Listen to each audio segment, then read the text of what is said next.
everyone. Welcome in. Good morning. Actually, good afternoon.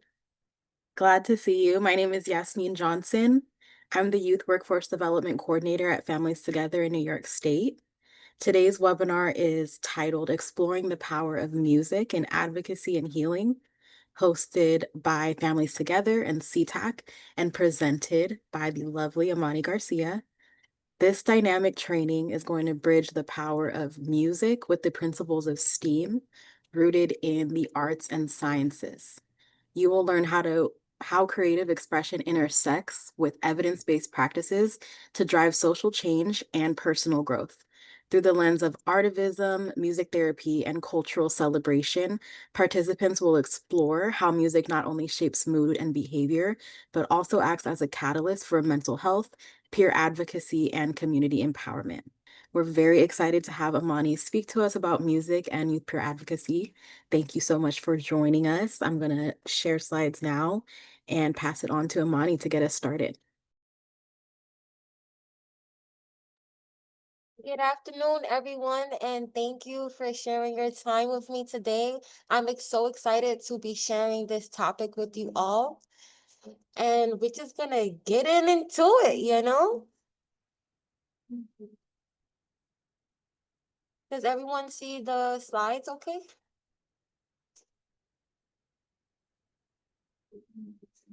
Uh, and thank you, Yasmin, for the warm introduction as well. So, youth peer advocacy and music. Music has been a vehicle for movements and revolutions across generations, and its ability to join, heal, and engage communities universally aligns with the youth peer advocacy mode of supporting young adults to achieve aspirations holistically. As we move throughout the presentation, it will make more sense to you. So for our agenda, we have how music shapes our mood and energy, how music fosters community, and what music's input on personal and community well-being, and how music can serve as a tool for emotional healing and self-expression. But before we get into the meat and bones, can we all participate in the icebreaker? So as you see, we have 3 questions listed. It says, what song pumps you up? And if you could only listen to one song for the rest of your life, what would it be? And finally, if you had to pick one song to represent who you are, what would it be? So I want you guys to think about what songs you listen to maybe when you're working out, or are you guys hearing me okay? Um, Yeah, I want you guys to think about what type of music you listen to when you're working out. And I also want you guys to think about what characteristics of the song really impact you the most. And I'm gonna give you guys 5 minutes to discuss that and break out into breakout rooms. And then when we return, I want some of you guys, if you're comfortable enough to share, to come off mute and share, or you could just drop it in the chat. If you want to just sit with it silently, that's also welcome, whatever feels right to you. And this will all make sense as we continue to progress throughout the presentation.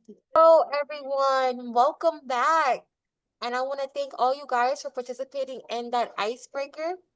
And as we open up to share out, I want you guys to reflect about what part of the song impacts you most. Is it the beat? Is it the lyrics? Is it the emotions that the song bring out for you? And I guess you can raise your hand and then we'll let you know to come off mic.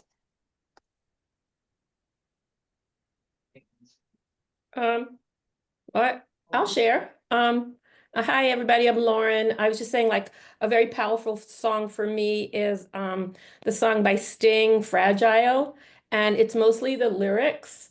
On and on the rain will fall like tears from a star, like tears from a star. On and on the rain will say how fragile we are, how fragile we are. And I feel that kind of represents, I mean, Stevie Wonder's pretty much my big music idol, but in the lyrics really resonate. The song about fragility, the planet, life, hope, love, just all those things. Thank you, Lauren. That was beautiful. Mhm. Does anyone else want to share?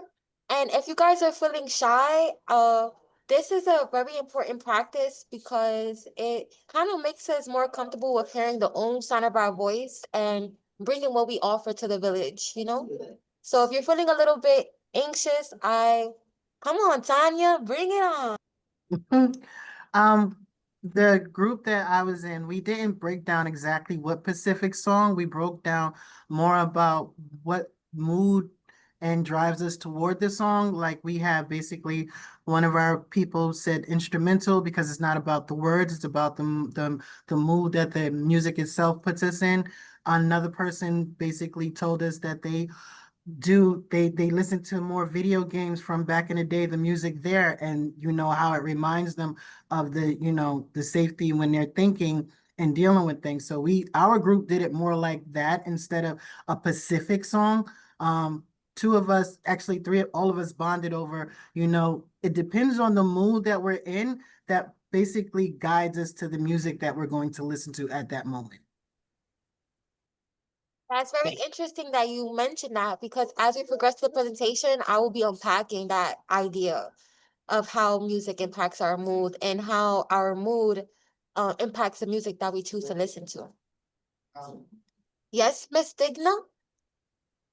Hi, yeah, I picked a song and I can actually hear it over and over again. It's called Send Me an Angel by the Scorpions. And this particular song, it really sets the mood for me more like being embracing what life gives me and just moving forward.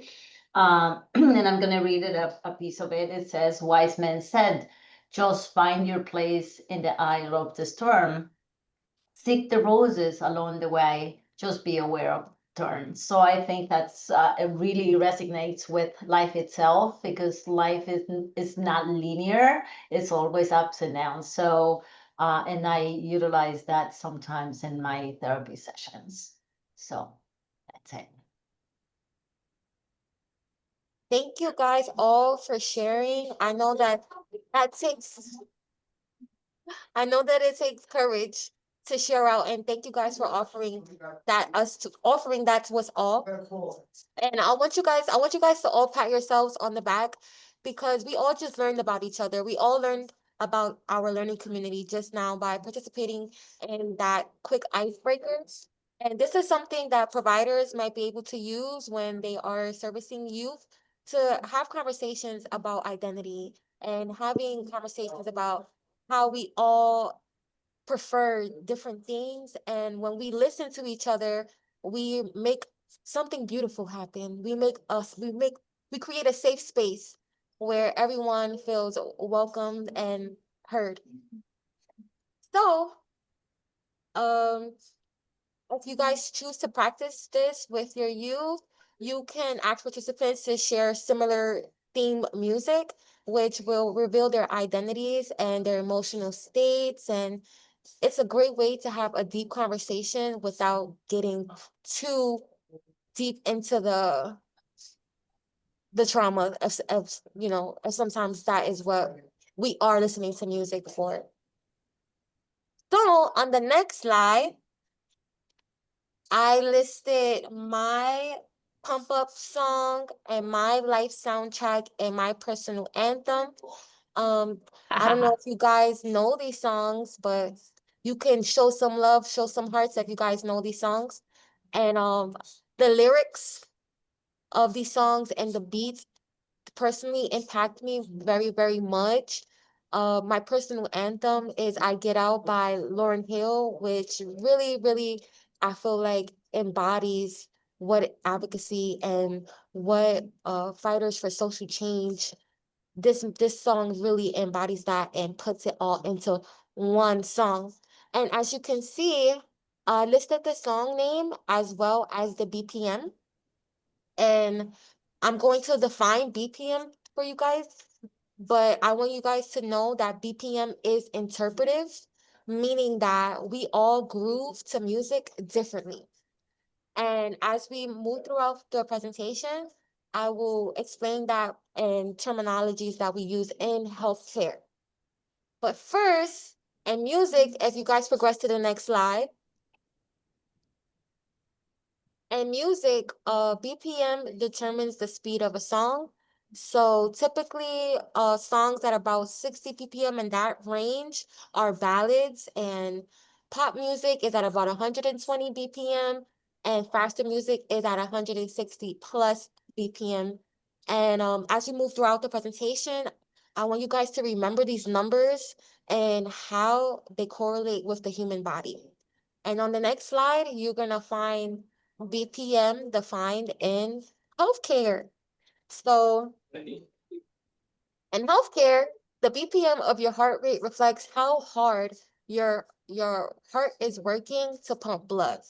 So healthy adults have a ranging heart rate of about 60 to 100 BPM, athletes at 40 to 60 BPM, and this is because they have a stronger heart muscle, especially if they do cardiovascular exercise, which basically means their body is working a little bit less hard to bring the nutrients throughout their whole entire body. So if you have a young person or yourself is a person who deals with like feeling lethargic and maybe having a little bit of problems with your heart. Throughout this presentation, I will be explaining how we can use music to monitor this as well as to regulate it.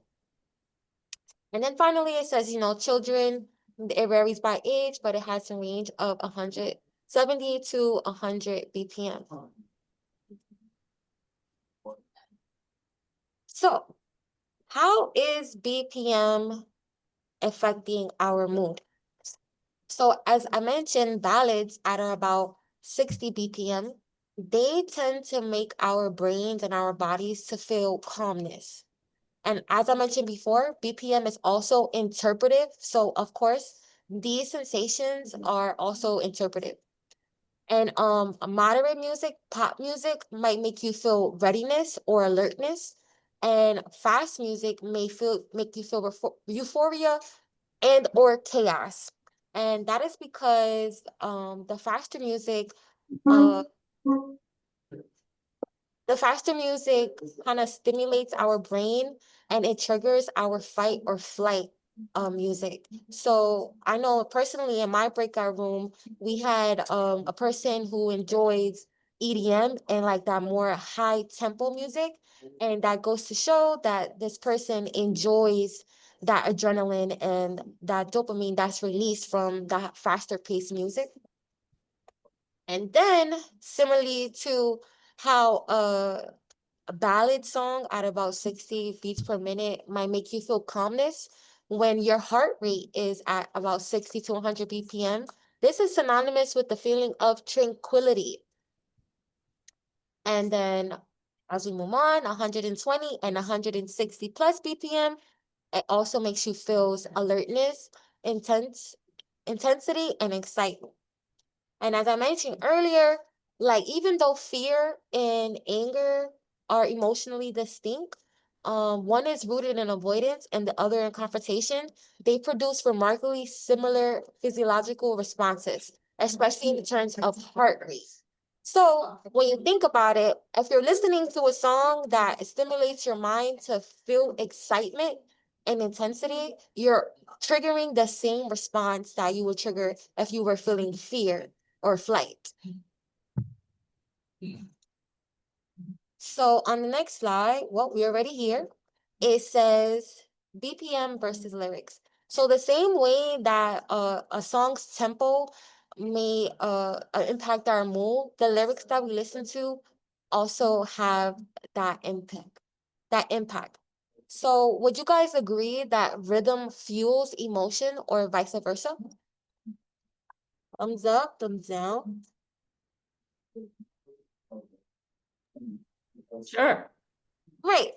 So, so same way that beats fuel emotion, words also carry emotion, and lyrics shape our internal dialogue. Uplifting lyrics build confidence, while darker or reflective lyrics help us process grief or anxiety. They give voice to the unspoken, and they help both the writer and the listener feel seen, understood, and connected. Would you guys agree that that is important when servicing youth who are oftentimes dealing with trauma or just trying to learn how to navigate in a world that feels right to them?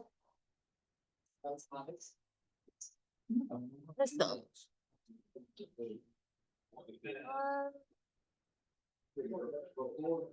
So similarly to how slower tempos can invite calm and reflection and sadness, they can support mindfulness or help deeper emotions. So as far as choosing music to listen to, this is something important to know because especially for us music lovers, it makes us be a little bit more intentional about the music that we choose to listen to and how it might impact our mood and emotions. Um, so another way to demonstrate how BPM is impacting us is when we listen to music, sometimes some of us bop our head or we start tapping our feet. And that is an example of the body and the mind connecting from sound.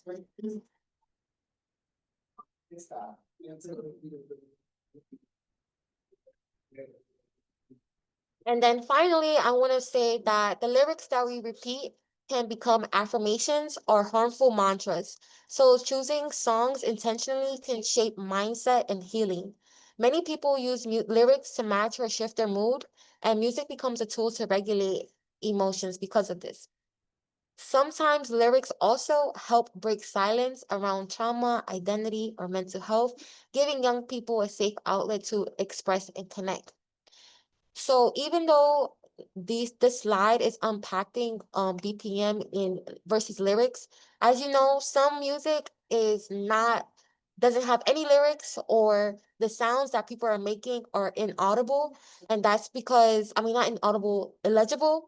And that is because those sounds are containing emotion. Does that make sense to you guys? Say that again. Say that again, please. That what did I just say? Oh, the impact of music you was talking about. Yeah, that music can be affirmations or that it can be harmful mantras. So the music that we listen to kind of programs our brain. And if we're not intentional about what we are allowing our brain to consume, we may be programming our brain to work against us. Now, I agree with you like a whole lot because where I volunteer here, we have a music program for the youth, and we try to keep them away from drill music because of the energy that it has. It's like a lot of times it's negative. Not all drill music because I even heard some Christian drill music, but a lot of times when people get into like younger individuals, when their mind is more when their brains are more impressionable to certain things, outside influences. So we keep them away. We try to keep them away from listening to that type of music or producing that type of music. But we have a studio for them as a part of therapy. Thank you for that knowledge. You're I welcome. think my adult allies, some of them who are also here in the meeting today, Jamie, I see you. Thank you for coming. They created spaces for us to create music instead of like, going out into the street and, finding trouble or letting trouble find us. So big shout out to you and creating a music program and creating a safe space for young people to do something productive and also healing. Thank you. Thank you. So, Jasmine, you can go to the Anahata slide.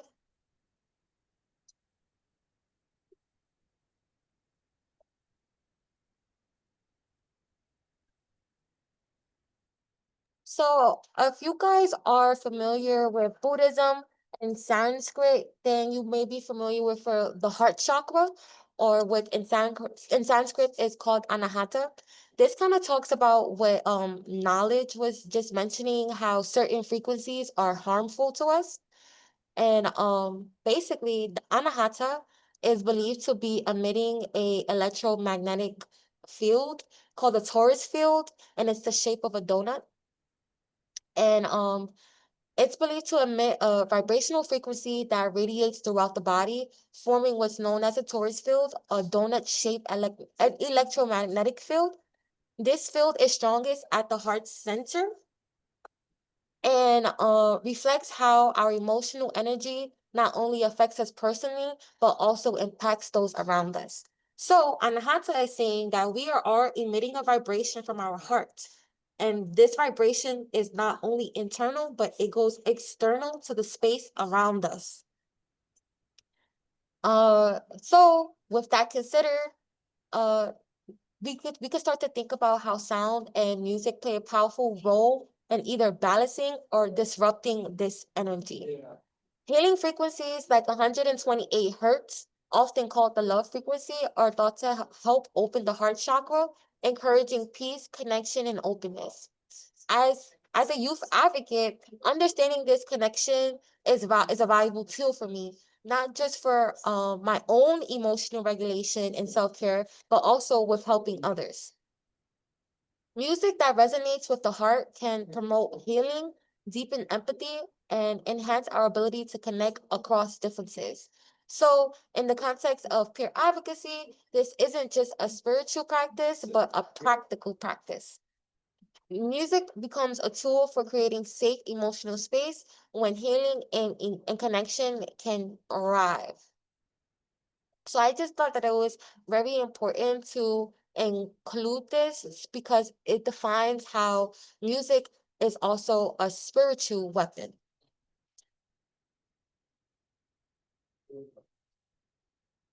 So I also wanted to speak to music's power in artivism. And this slide demonstrates music as a tool for revolution and healing. Artivism across generations, inspiring community and youth empowerment.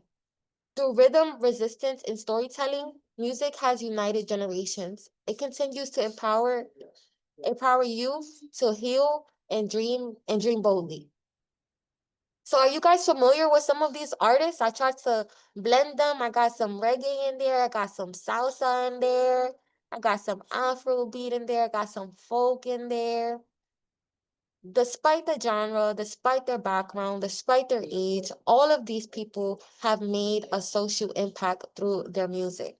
For example, Cecilia Cruz was a symbol for resistance in Cuba and preserving cultural identity through exile and uplifting Afro Latinx pride. Shout out to all my Afro Latinx people in the building.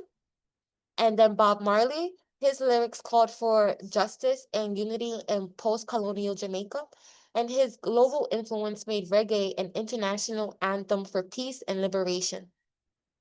Fela Kuti risked imprisonment and violence to confront Nigeria's military regimes, and his lyrics blended satire and protest to empower oppressed communities. And lastly, we have Bob Dylan, who created songs like Blowing in the Wind, which became anthems of the civil rights movement, mobilizing American youth to demand social change. So by understanding artivism, we can show our young people and to how to use their voice to bring awareness to social issues, as well as connecting their struggles to things that people went through in the past. So for my LGBTQ youth who may feel politically exiled, we have Cecilia Cruz, who is a cis woman from Cuba, who has a song that already encapsulates those emotions and that struggle and that triumph. So, with that said, I want to encourage you guys to try to think about how we can use creativity as service providers to speak out, build community, and challenge injustice today. On the next slide, it says music gives young people a voice. Just like these icons, youth peer advocates use creativity and community to fight stigma, raise awareness, and build a world where all can thrive holistically.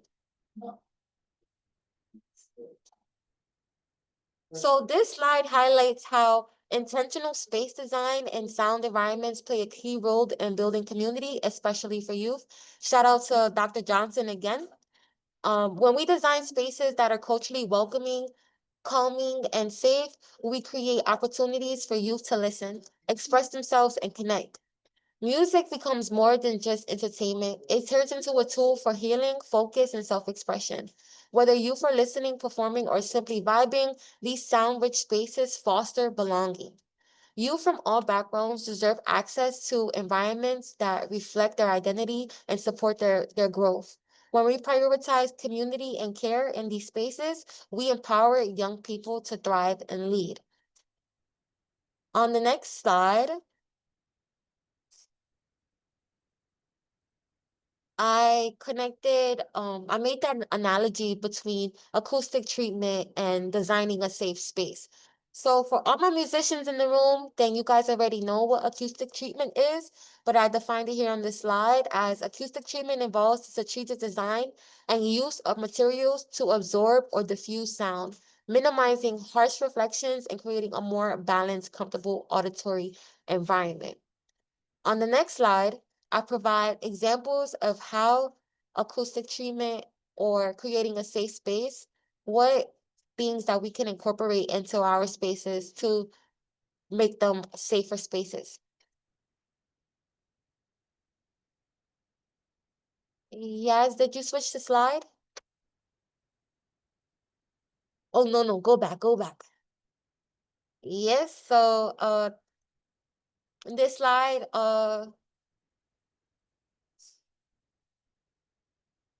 yeah, so trauma-informed design is more about than just quiet. It's about providing comfort and emotional safeties.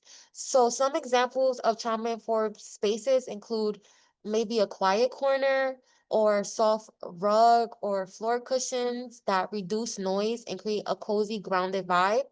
Diffusers with calming scents like lavender to promote relaxation, or a community couch that signals belonging and sanctuary.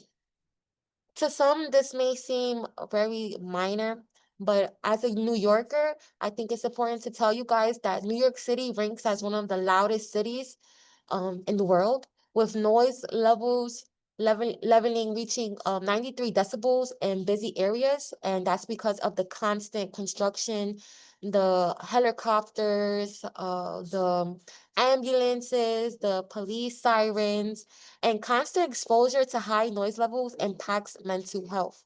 So when I say that youth, all youth deserve to have a safe space, I also want to enforce that may need a safe sounding space. So these elements help create a more balanced sound environment and make the space feel welcoming and supportive. And when youth feel safe and seen in their space, they're more able to learn, share, and heal. So with all that being said, I want you guys to go back into your breakout rooms and discuss what does an emotionally safe environment look, sound, and feel like to you.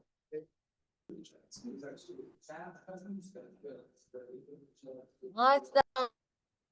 Welcome back, everybody. So, as you guys, some of you might know, I am an Afro-Indigenous woman and my grandma is a villager. So I believe that we all have something that is valuable to help this village be the best village that it can be. And I'm excited to hear what any of you guys have to bring to the village right now. Does anybody want to come out and share what they learned from their breakout groups? Can I speak? This is knowledge again. I enjoy speaking.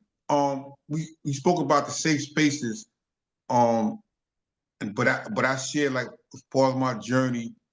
For me, going to NA meetings for me is a safe space because, like I expressed in my group, you're vulnerable, but you're not vulnerable when you're able to share what you're going through, the journey that you're going through in recovery, because you can feel the vibe. Like, you know, one of the gentlemen expressed, like sometimes you go into a room and it don't feel right.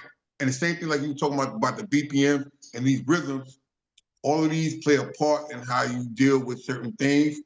And sometimes we listen to our gut, sometimes we don't. But you know, for me, it's being in a position where I'm able to share openly with people, knowing that I'm good, knowing that people have life experiences such as I do, and I'm able to relate even after these NA meetings. So, yeah. So that's my safe space in a nutshell. Thank you. So you're saying that safe space is a feeling to you. Yeah, I mean, it begins, it's like an internal feeling. Like it got to start from inside first. It has to. You know, the rhythms and the mood, everything got to be set right where you was like, oh, all right, I feel comfortable here. You know, so yeah. Thank you. Sarah, do you want to come off mute and share your insights? So my group really kind of talked about similar things. I think the first thing for me when I think of a safe space is the lighting. Is it dim? Because I don't like, we call them big lights. I like soft lights. And everybody kind of agreed with that. And like for younger kids, cozier corners for them to go into and things like that. So we all kind of had very similar things. I did say, even though we're in a music group, sometimes for me a safe place is somewhere completely silent because I'm listening to people all day. I need to be able to like back up and not have sound for a little while. But yeah. I think what you said is super important because a lot of our young people who are receiving support for their treatment or like battling mental health, a lot of the places that we go to meet our psychiatrists or meet our therapists, they have these insane fluorescent lights that are kind of just not inviting at the door. So thank you for mentioning lighting. I think that is a important, extremely, incredibly important pillar of a safe space, the lighting. Mimi, do you want to come off mute? Yeah, Thank I think the coolest thing that I gathered from our group was that it was a full sensory experience. Yes, it was the lighting, but we also talked about having soft, comfortable things. We talked about how the space kind of would look, um, smell. Like we just talked about different things that our body can sense rather than it just being just the sounds that we could hear. Yes. Thank you, Mimi. That's the whole point I'm trying to get at. You just summed it up for me. Meeting over. Thank you, everybody, for coming. Miss Parker, do you want to share with us all? The group that I was speaking to, we did touch on lighting. We touched on privacy. Um, we also touched on unapologetically letting people be who they are, because if there's a boundary that you're putting up when you first are speaking, a person will shut down and not share. And we want them to be able to share so we know how disconnected they feel and what they're going through. So all of that together with the sensory is basically what a safe space would be. And like I told the group, like my office is like a big teenage room. There's a lot of safe space signs all over the place, and you know, speaking your mind and getting your piece out is exactly what we like to promote. You guys are so awesome. Mauricio, My group talked also, in addition to the lighting, the visuals where it's like the greenery, sometimes like plants, and also artwork on the wall. Um, Artwork just kind of placed, and these things can contribute to having a calm environment. And yeah, I think that they can be really helpful. yes, I agree. Thank you so much for sharing. Thank you for everyone who came off of mute and shared, and thank you for everyone with their camera off. I really feel like at home with you guys, and I hope all my service providers are taking notes. And if you find it like, hey, actually, I'm actually am providing services in a place that does have fluorescent lights, or yeah, I am providing services in a place where there's not a lot of color, a lot of art, a lot of plants. That kind of brings up a social justice issue if we can't even imagine where we would go to provide services to make spaces more inviting and safer. So if anybody wants to come off mute and or four people want to read these key takeaways and help me out, I would really appreciate it. Yes, Miss Lauren.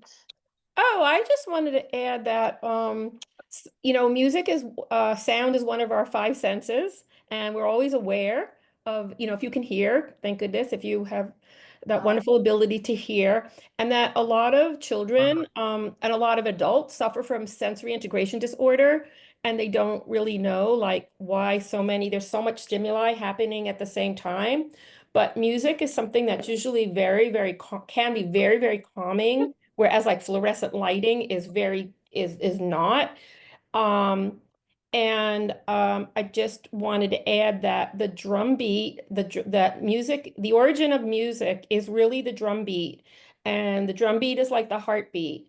And the drum beat is where the origins of our call and response came from, and where, our music started. It is just inherent to who we are as human beings and how we feel, which is why I think music can impact us so greatly. So the quality of sound, and also when you're talking with people, you have to make sure that if you're in a counseling session or something, that the maybe the music doesn't have lyrics, or something that like kind of the brain is just processing so much.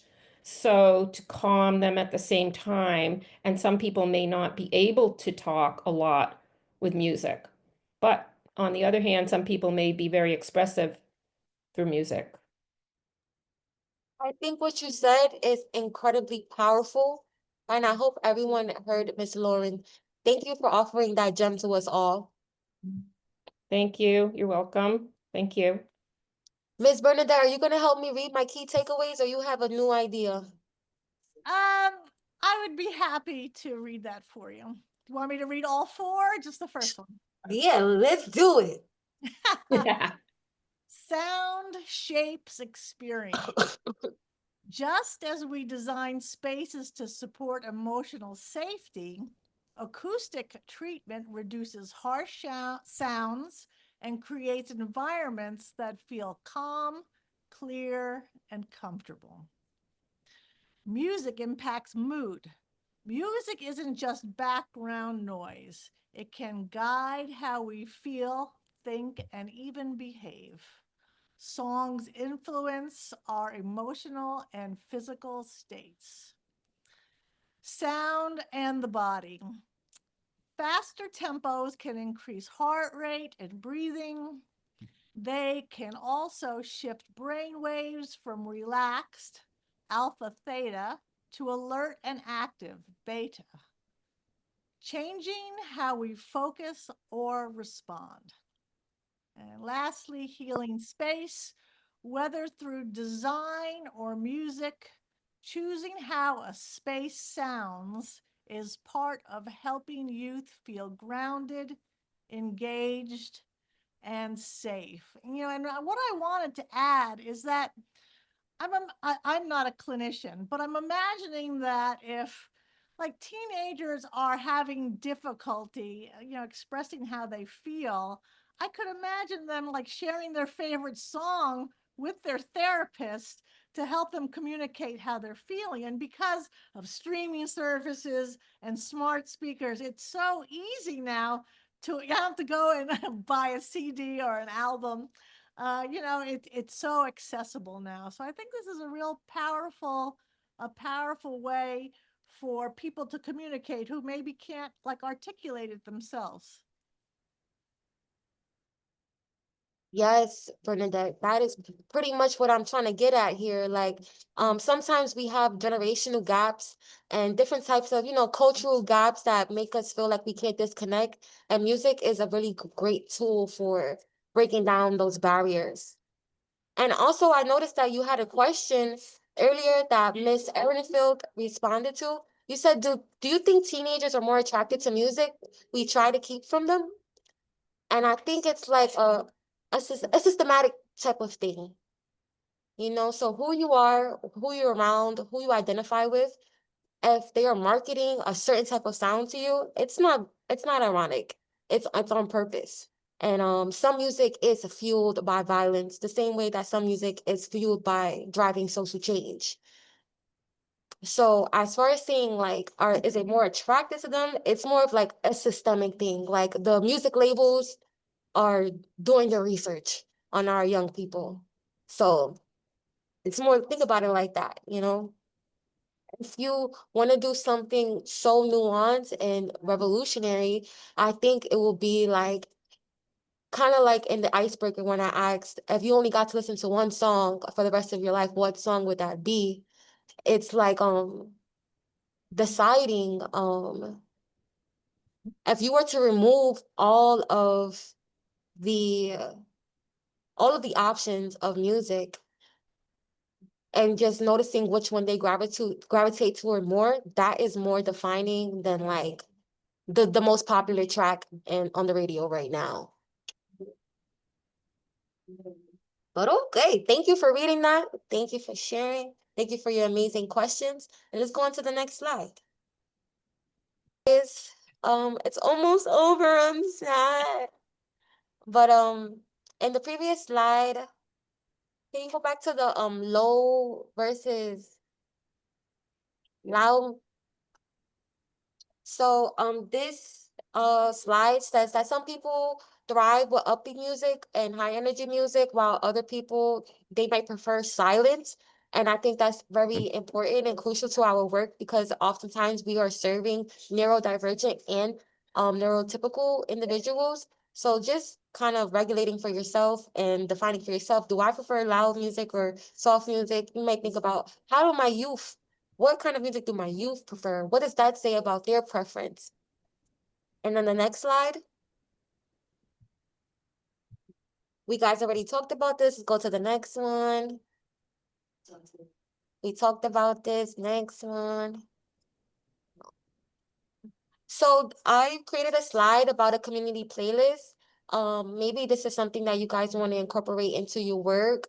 It allows us to share our maybe childhood identities, our identities as adults, our cultural backgrounds, and so on and so forth. Let's go to the next slide. Um, just furthermore in the community playlist, it fosters connection and encourages pride in culture, and it helps build a safe environment. Next slide. So music doesn't just speak to our emotions and memories, it also speaks to our bodies, ourselves, and all the matter around us. On the next slide, I described somatics, which is this phenomenon that vibrations create geometric shapes. And this is something that you guys might want to bring with you into the classroom or other service places where you provide services. It combines science with wellness. On the next, I have two examples, which is lo-fi and heavy metal. Lo-fi is defined by using a fewer range of frequencies, while heavy metal uses a more larger range of frequencies. As I mentioned earlier, that does have an impact on our heart chakra and our physiological responses. On the next slide, there is a chart and also some patterns. If you guys can just look at 67B, uh, these shapes are they look like waves, right? Do you guys agree that they look like waves?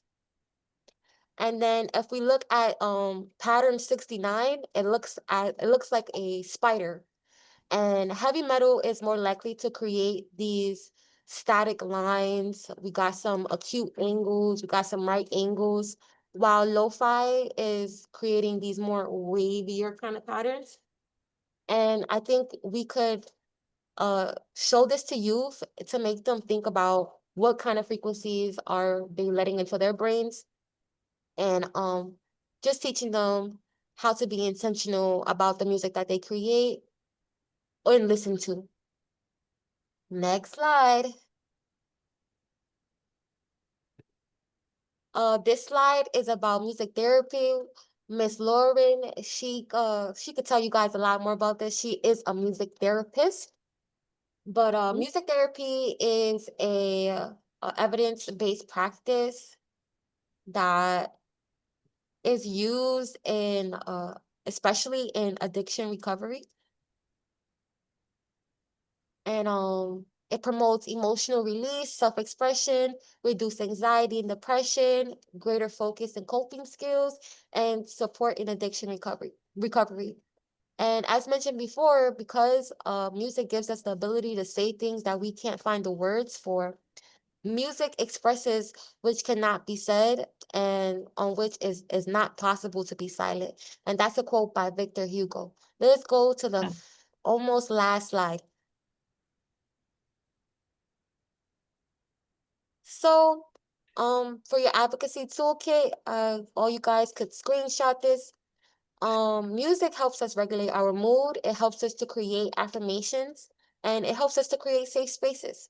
It also prompts conversations about mental health, i.e., thank you guys all for participating with me and having these conversations with me because I could not have this conversation by myself. It helps us build empathy and it helps us to build inclusive environments. So if you guys have any questions, you can drop it in the chat. I'll also drop my email if you guys want to continue this conversation on.